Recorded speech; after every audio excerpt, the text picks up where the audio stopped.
Hello નમસ્કાર વિદ્યાર્થી મિત્રો, વેદ ડિજિટલ એજ્યુકેશનમાં આપનું હાર્દિક સ્વાગત છે।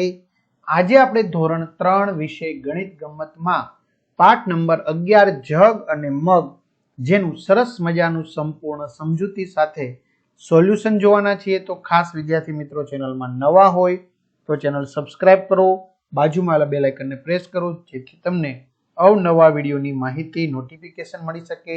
વિડીયો લાઈક કરો, તમારા મિત્રો દોસ્તોને શેર કરો। તો માટલા ભરવા બાકીની ચર્ચા આપણે આગળના વિડીયોમાં કરી ચૂક્યા છીએ, જે તમને આપણી એપ્લિકેશનમાંથી મળી જશે। નસીબ અને અબ્દુલને પાણીથી તેમના માટલા ભરવા છે।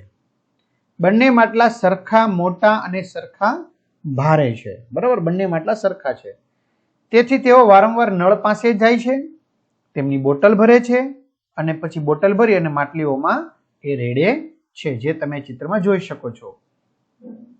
નસીમને નળથી 16 વાર બોટલ ભરીને માટલીમાં રેડવી પડે છે। નસીમ છે એ કેટલી વાર ભરશે? 16 વાર બોટલ। પણ અબ્દુલને માટલી ભરવા નળથી 8 વાર બોટલ ભરવી પડશે, બરાબર। તો આવું કેમ? તો વિદ્યાર્થી મિત્રો તમે જોઈ શકો છો, નસીમ કરતા અબ્દુલની બોટલ ડબલ મોટી છે। નસીમ અબ્દુલ કરતા વધુ વખત કેમ ગઈ? કારણ કે એમની પાસે બોટલ કેવી છે?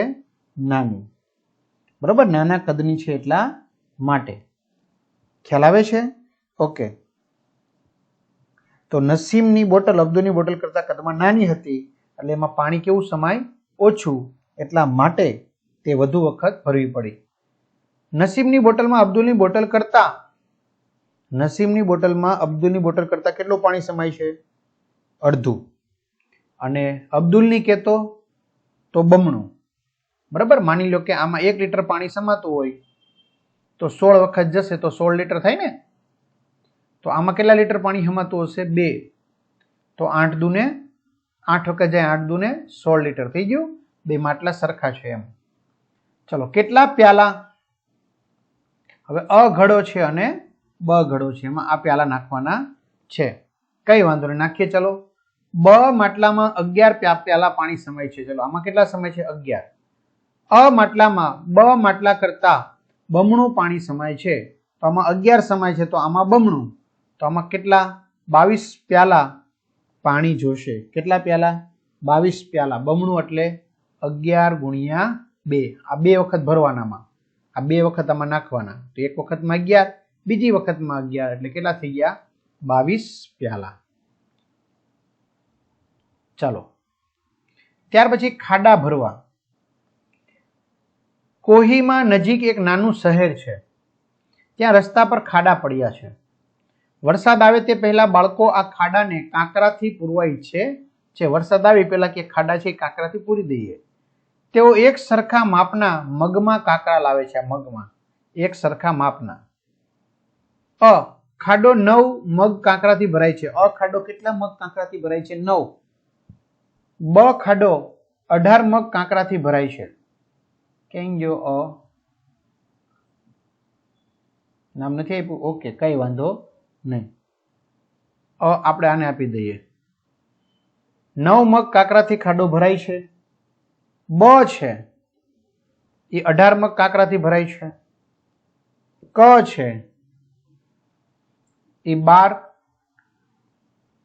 મગ કાંકરાથી ભરાય છે। આ કાંકરાનો ઢગલો છે, બરાબર। અ કેટલા મગથી? 9 મગ, 9 આવા મગ ભરવાના। બ છે એ 18 મગ અને ક છે એ 12 મગ કાંકરાથી ભરાય છે। રેડી? તો ચિત્રમાંના ખાડાને સાચું બને તેમ અ, બ અને ક નામ આપો, બરાબર। તો આ નાનો 9 મગ, આમાં 12 મગ, એનાથી મોટો આમાં 18 મગ, આના કરતા કેવો થઈ ગયો? ડબલ। ક્લિયર? ચાલો, સૌથી મોટો ખાડો કયો છે? તો કે બ ખાડો છે। જો ખાડા ભરવા જગ વાપર્યો હોત તો અ ખાડાને ભરવા 5 જગ કાંકરા જોઈએ। તો બ ખાડાને ભરવા કેટલા કાંકરા જોઈએ? જો જગ વાપરીએ તો આ જે છે 9, તો અહીંયા 18 જોવે, તો અહીંયા 5 જગ જોવે, તો અહીંયા ડબલ 5 ગુણ્યા 2 એટલે કે 10 જગ કાંકરા જોશે તો કેટલા જગ જોવે? 10 જગ. ચાલો ત્યાર પછી 12મું ચેપ્ટર આવ્યા જે આપણે પછી ચર્ચા કરીશું. અહીં સુધી રાખીએ. અસ્તુ. જય હિન્દ જય ભારત. તમને વિડીયો ગમ્યો હોય તો વિદ્યાર્થી મિત્રો કમેન્ટ કરો. અસ્તુ. જય હિન્દ જય ભારત.